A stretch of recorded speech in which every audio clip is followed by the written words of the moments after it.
Now on 105.9 FM and streaming worldwide on the WMAL app. O'Connor and Company.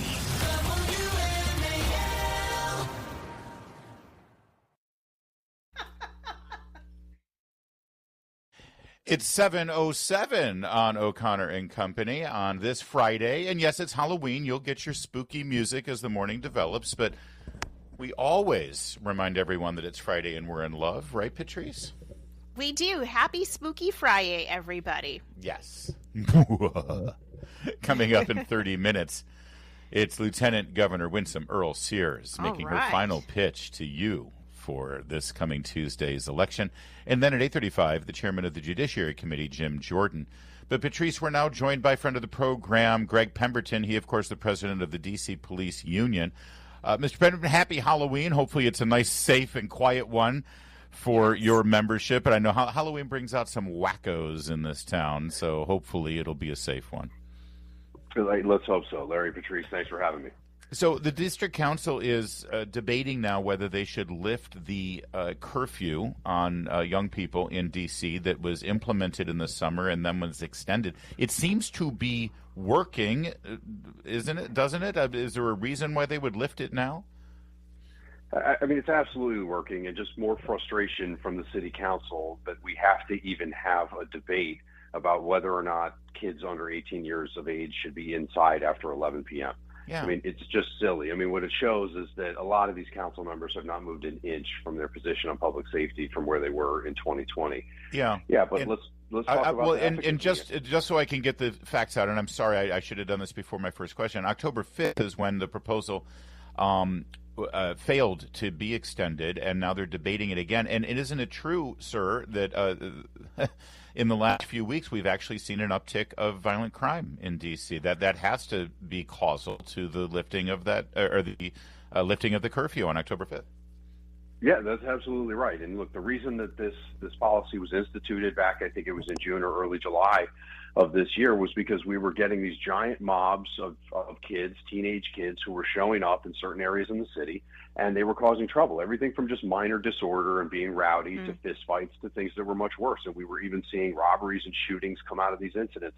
And it required dozens of police officers to respond every time, and those neighborhoods became dangerous. I mean, even on the 4th of July, we saw entire areas of Navy Yard.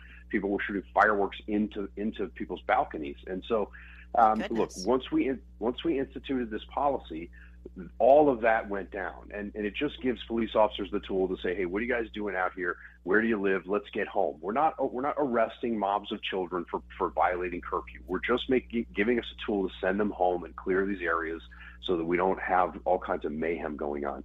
It's very basic. This is so non-offensive. This should be a complete no-brainer for the council. But of course, they have to find a way to intertwine it with race and aggressive policing and all kinds of nonsense.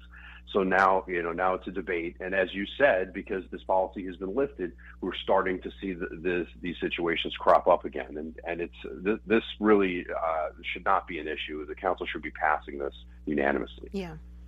We're speaking with Gregg Pemberton, head of the D.C. Police Union. I'd kind of broaden out the conversation just a little bit to talk about the law enforcement working with federal officials, particularly for ICE apprehensions. From what I understand, yesterday or the day before, the D.C. Council listened to complaints from residents who are fearful of the ICE apprehensions, and they feel like the D.C. police should not be involved in enforcing federal law against violent illegal criminals in D.C. What is your take? How has how has law enforcement viewed working together with the federal officials to really take another element off the streets of D.C.? Well, listen, I've heard from a lot of residents the frustrations about ICE and their operations in the district. What I've said is, listen, if you want to have the Metropolitan Police Department policing the city and you want to have local control over law enforcement, then don't defund your police department. Don't send 800 police officers packing to other jurisdictions to the point where we're so strained that we're burning through 2 million hours of overtime and we cannot keep these streets safe. Because those crime numbers that crept up over that time when we lost all those officers garnered the attention of not only Congress, but the White House, who said enough is enough. Our nation's capital is not going to look like this. We're sending in help. And when they sent in that help, there's very little say that local officials can have over how those laws are enforced. So we really need to get back to the cause of it, which is that the city council destroyed the police department in 2020 when they passed all of these anti-police and these defund the police measures. The police department has now been suffering for 5 years because of that. The feds decide they're going to come in and clean up, and now everybody wants to complain about how the feds are doing their job. The fact is, you should be focusing on repealing the measures that you passed in 2020 that have made law enforcement so undesirable and so difficult to do, so that we can get our department staffed and we can get back to being the police department, and we don't need these federal agencies out here. That's the answer to all of this, and unfortunately, nobody wants to admit that it's their own fault as to how we got here. Seems simple enough. We're speaking with Gregg Pemberton, president of the D.C. Police Union. Could I ask you, since the influx of federal assistance, National Guard, and some remarkable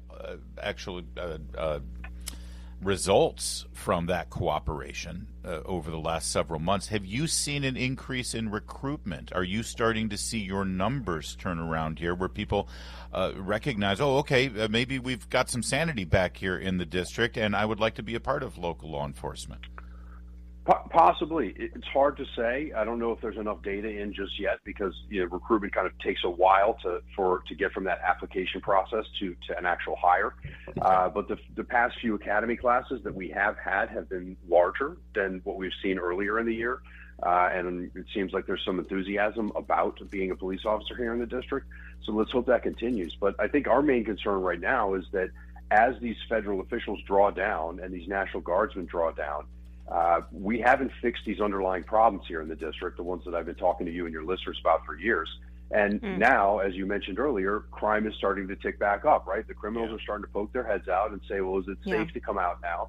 They're not seeing all of these law enforcement officers on every corner and these National Guardsmen, and they're deciding, hey, maybe I can go back to my old ways and start committing crimes again. And so it's really important that we open the government up and get these bills passed that are designed to fix the criminal justice system here in D.C. Picking up on that last thread about the federal government being shut down, obviously an element of this is going to be what happens if people don't get their food assistance starting tomorrow because the federal government is shut down and the money has run out. Is there concern, that there could be increased violence or theft or anything like that? Because I know it's a TikTok trend where you're seeing people say, I'm going to loot Walmart or I'm going to loot these different stores to get what's mine. Or is that, rhetoric? Are police preparing for something like this?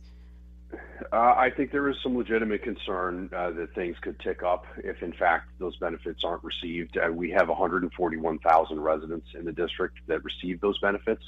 If none of them receive that on the first of the month as they're supposed to, I think there's probably some potential that you're going to have some people that are upset and find ways to solve that problem that they're not receiving the funding that they're expecting. So the police department has deployed some additional resources in various areas. I'm assuming that's because there might be some concern about an uptick in crimes. Let's hope not. Let's hope that the government can figure this out. I know that D.C. was talking about maybe filling the gap on that out of their own coffers. I'm not sure that's been resolved as of yet, but I do think there's a potential that things could get ugly. All right. Well, you guys always have your hands full, and of course the politicians fill your hands even fuller. Gregg Pemberton, give our best to the brothers and sisters wearing the badge. We love them. Thank you for joining us. Larry, Patrice, thank you guys so much. Have a good Halloween. WMAL, making sense of the news. Live from the Home Paramount Pest Control Studios. Home Paramount, the leader in pest control since 1939. On this Halloween, you just heard our conversation with the president of the D.C. Police Union, and we continue our dedication to the men and women who wear the uniform by welcoming Josh Bronson, Director of Education Programs and Visitor Experience at the National Law Enforcement Officers Memorial Fund, and, of course, the museum downtown. And, Josh, you just heard, I hope, the tail end of that interview, and Patrice Onwuka was asking Gregg about the effects of the shutdown.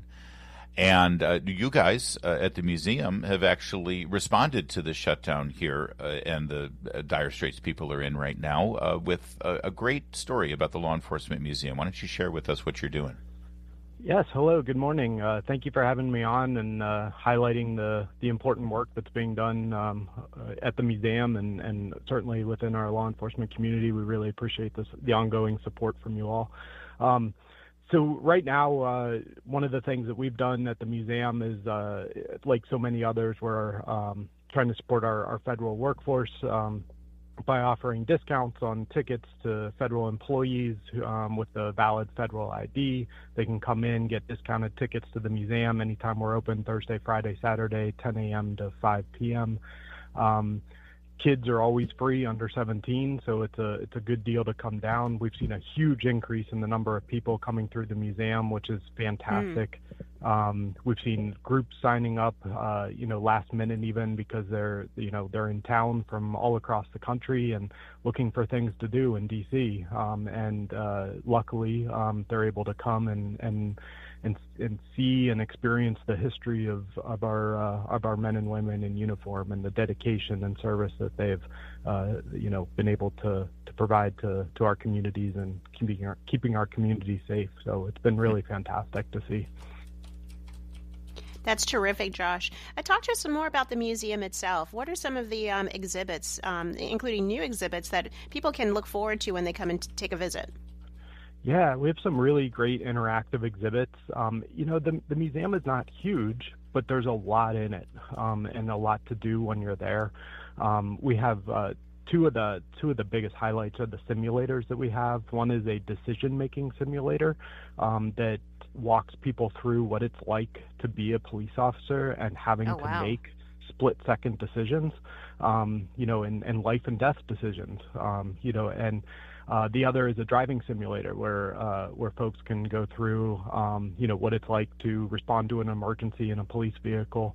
The simulators are operated by retired police officers, federal officers, agents who have been doing this training for years. It's all state-of-the-art, real police training that people can experience for themselves. So we have those. We have a lot of history in the museum. We have the helicopter that was used in the rescue of the Air Florida disaster back in the early 1980s. We have the helicopter there and some news clips about that. We certainly, we have lots of little items throughout, like, cool items like Al Capone's gun, things like that. The gun that was used in the DC sniper case, and other evidence throughout. We have a police car that kids love to go inside and play around in and climb through, see what it's like to sit in a police car. They can turn the lights on and all that good stuff. Funnily enough, some of the groups that I mentioned, we've had a lot of middle schools coming through, and for whatever reason, the middle schoolers right now, and it's not particular to one area of the country or one middle school, but they're all pretending to arrest each other, put them in the back of the car for tax evasion of all things. I remember when my friends and I used to play cops and robbers back when I was little. We used to play bank robber or something like that. But they're doing tax evasion now. So it does not get more DC than that. Yeah, that's exactly, fantastic. right. And then they take them off to the jail because we have a jail cell that people can go inside and see what that's like. So yeah, it's there's a lot to do in the museum.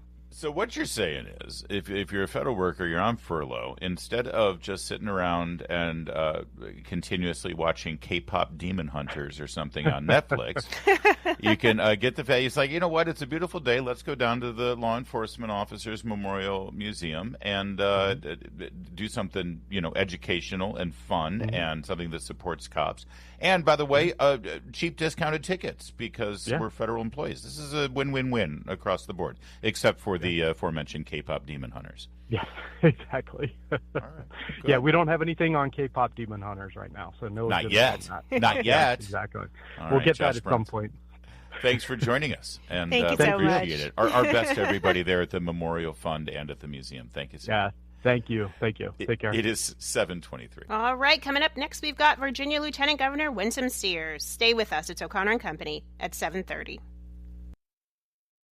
WMAL-FM, Woodbridge, Washington, a Cumulus media station. Making sense of the news. News Talk 105.9. WMAL. News now. Now on 105.9 FM and streaming worldwide on the WMAL app. O'Connor and Company.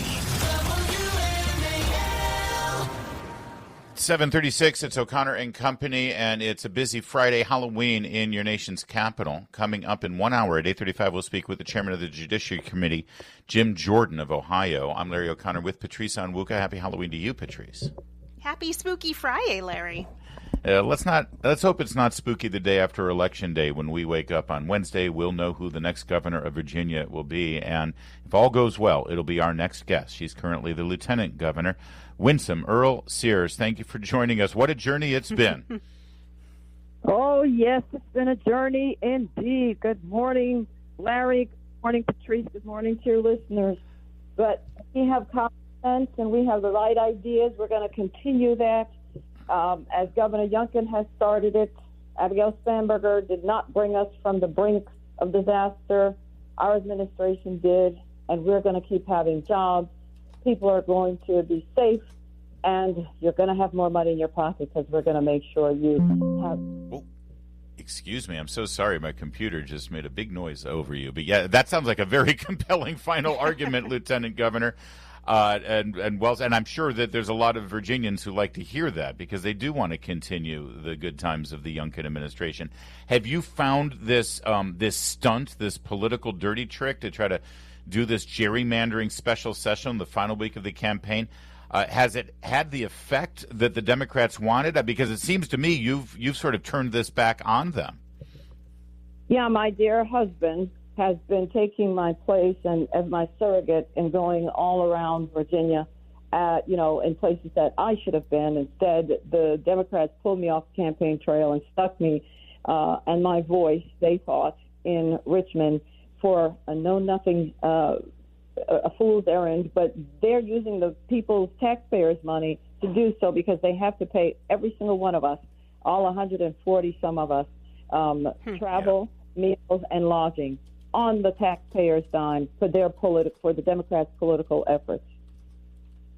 You know, Lieutenant Governor Sears, I think we're all very concerned yesterday when we saw that your bus caught on fire. Would love just to get an update on that. Is everyone safe? And is it hampering your efforts to get Virginia to vote? No, the one thing that I have learned to be my whole life is resilient. Don't know why it happened, don't know what's going on, but of course there's going to be an investigation. Could be nothing, could be something, we don't know. But forward is the only thing I know. I don't ever stop. I've been through, hell and back in my life, and that's why I know that we're going to do right by the people of Virginia. We're going to make sure that they're held whole. My opponent, Abigail Spanberger, the reason why we're back in Richmond is because she took $150,000 from the National Democrat, you might as well call it gerrymandering committee, when she had promised over the summer she wouldn't do that. So now we know Abigail has a price. She sold out Virginia. We're speaking with Lieutenant Governor Winsome Earle-Sears. Of course, she's the Republican nominee for governor, and this will be our final conversation before Election Day on Tuesday. The NAACP has now said that they didn't endorse Abigail Spanberger, but they welcomed her, they celebrated her, they feted her, they promoted her, and they didn't invite you. Add to that the fact that Barack Obama is now going to be campaigning this weekend, which is a sign of desperation from Abigail Spanberger. I know you don't like to lead with racial politics. You don't say elect me because I'm a black woman. But since that's what Barack Obama and the Democrats often do, I got to get your reaction to this, frankly, insulting behavior by Obama and by these organizations. Right. So when Kamala was running for president, he said, vote for the black woman. Yeah. Well, now that, that's what Obama said, vote for the black woman. Heavens, I just looked in the mirror. I'm trying to figure out what. But it's sad. It's sad, Patrice and Larry, because we don't live in the times when my father first came to America in 1963, only 17 days before Dr. King gave his I Have a Dream speech, when we really couldn't, black people even had to, especially in South, had to walk on the sidewalk.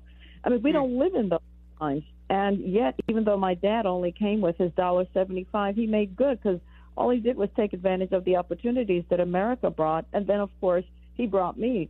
And here I am. second in command in the former capital of the Confederate States. Doesn't that tell us something?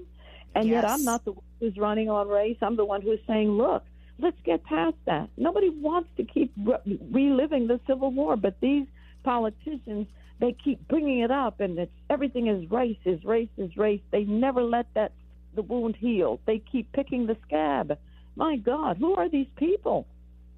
Yeah, Lieutenant Governor, I don't know. I'm a black woman. I'm a conservative, but to them, we don't exist, or we at worst we betray our own race. They don't get it, but I think you get it, and you get it when it comes to the policies that really impact Virginia families. And you talked about the great things that your administration with Governor Youngkin have delivered, but talk about the stakes. What is at stake if your opponent wins? And I just think about all of the moms and the grandmothers who have daughters playing sports. I think about immigrant communities that do not want violent elements continuing to victimize them. Talk about the stakes of this election. So my policies will work for Democrats, work for Republicans, independents, and everybody in between. Because when I tell you that I'm going to make sure your taxes stay low, well, as a Democrat, you will not have to pay higher taxes. But, of course, if Abigail wins, then you are, because she's already said she's going to increase your taxes. When I tell you that you will have all options for energy available to you to bring down your light bill, your utility bill, it means it works for Democrats, Republicans, and independents. Abigail has already said she's going to get rid of oil and gas in Virginia. All she wants is solar and wind. And that's one reason why you're seeing that your energy bill has gone up. When I tell you you're going to be safe and secure, that means it works for everybody. But Abigail has already said she is going to make sure that Virginia becomes a sanctuary state. She voted against the Lake and Riley Act, which simply said this: if you're a criminal and you're illegally here, you got to go home. We're going to send you home. We have found the number 3 MS-13 gang leader right here in Northern Virginia. We have found 4,000 criminals illegally here, murderers, rapists, pedophiles I'm talking about, and every one of them would stay here if Abigail were governor, because that's how she voted. And then don't forget, she voted for men to be undressing in locker rooms with our girls. I mean, I asked her on the debate stage about that, and you saw she said nothing, and she smirked. She thought it was a joke. Yeah. What? Final question here, Lieutenant Governor. I just want to follow up on the bus fire, because you said that it might be something, it might not. Who is conducting the criminal investigation here? Or I shouldn't say criminal, because no criminal activity has been detected yet, but who is conducting the investigation to determine whether there was some sort of foul play? And do you have reason to believe that there could have been? I don't. And I don't want to cast aspersions anywhere. Like I said, it could be something, it could be nothing. Who knows what it could be? I don't want to, implicate anyone. I'm just saying it was a bus fire. I mean, the bus is gone, and it's so, that the insurance adjusters are definitely going to look into it. Yes. All right, and Jay Jones's whereabouts have been accounted for. Well, see, that's the other thing. Abigail knows what she needs to do, and it was to tell him to get off the ticket. But I tell you whose bus he came off of. Abigail got a new bus, as a matter of fact, and she took off Ghazala Hashmi, and she took off Jay Jones off her bus. That's right. Interesting. She quietly abandoned them when she didn't have the guts to do so. That is a great point. That is a great point. And thank you for dodging my ridiculous attempt at humor. Thank you so much. That's what makes you so good. Thank you, Lieutenant Governor Sears. Always great to talk to you. Now, have a great final run here. It's been inspiring to watch the campaign, and I know you're going to just run your heart out here up through the very last second. So enjoy it if you can. I have more than 81 cherished independents, Republicans, and Democrats who supported me because they know they cannot trust Abigail. They said if I don't win, they're not staying, and that's because she's going to get rid of their qualified immunity, although I saw yesterday she came out and said she won't. This woman, she's a flip-flop. You don't know who to trust, but you've been voting that way, Abigail. You took money from PACs that said that you would do that. You just can't trust her. Abigail is for Abigail. She's not for Virginia. Well said. Winsome Earle-Sears, your Lieutenant Governor. Thank you so much, Lieutenant Governor. God willing, the next governor of the Commonwealth of Virginia. History in the making. Thank you, ma'am. Thank you. WMAL's Vince Colonnese, weekdays at noon on 105.9 WMAL, making sense of the news. We have some Barron Trump news. I'm a big fan of Barron Trump. Who isn't a big fan of Barron Trump, right? I know. He's cool. He's a cool cat. You remember that moment, talk about cool, during the inauguration when Barron escorted his mother, First Lady Melania Trump, up to the podium prior to the presentation and the swearing in of Donald Trump here for the second term. And he reached over, he greeted President Biden, outgoing President Biden, and it appeared as though he bent over and whispered something in Biden's ear, right? Do you remember that moment? And Biden had sort of a look on his face, like he had just, seen a dead body or something. I mean, and to be fair, he looked like that a lot. He had that stunned, confused look all the time. Well, Joe Rogan brought up this issue on his program the other day and specifically talked about employing a lip reader to sort of track this moment. Here, take a listen. We'll start with cut 2. Apparently, Trump's son went up to Biden at the inauguration and said, "It's on now." What is this, a UFC fight? I mean, that's literally, apparently, lip readers have, read what he said when he went up to, because there's a moment where he goes up to Biden, and Biden looks confused, and he doesn't smile, he's like, eh. But he walks up to him and goes, "It's on now." So when he leans into Biden, here, he says, "It's on." Okay? And then when he goes up to Melania, she says, "Try to be nice." See? And he says, "Okay." But she doesn't really know what he had said to him. And then he turns back and looks back at Biden. Have you seen the video that we're talking about, right? Yeah. Yeah. Listen, I totally believe it. Barron Trump has the kind of moxie to say something like that to the former president. Well, and you think about what he had to witness from, 11 years old through his age now, what they put his mother through, what they put his father through, the raid on the home, all of that stuff. I mean, that leaves an impression on a young man. And I want this to be true. Also, by the way, how dangerous is it for politicians that you can use a lip reader to sort of figure out what you're saying when you think you're off mic? And that's a real thing, because, if you ever watch football, and I mean real football, not that metric European football that you like to watch where you don't use your hands. But, coaches, when they're calling plays and talking to the offensive coordinator on their headset, they put a folder in front of their mouth because they don't want the other team to basically read lips. This is a thing. Here, in fact, Joe Rogan's guest sort of brings that up. Here, listen. Football coaches they put the play thing over the front of their mouth like this, and they talk into it. Yeah. That's how it needs to be done now for politics, with lip readers everywhere. That kid knew there was lip readers. I don't think he gave I think they tried to put his dad in jail. It's true. Actually, I don't think Barron does give any Fs there. They won, and he was letting Biden know exactly who was in charge. And Biden didn't even know. I don't even know if he knew that was Barron Trump. I don't think he knew that he was at Washington, D.C., for crying out loud. Because speaking of the corruption in the Biden administration, and it's on, we're going to have Congressman Jim Jordan, chairman of the Judiciary Committee, at 8:35. Talk about Arctic frost and what needs to happen next. Right now, it's 7:53.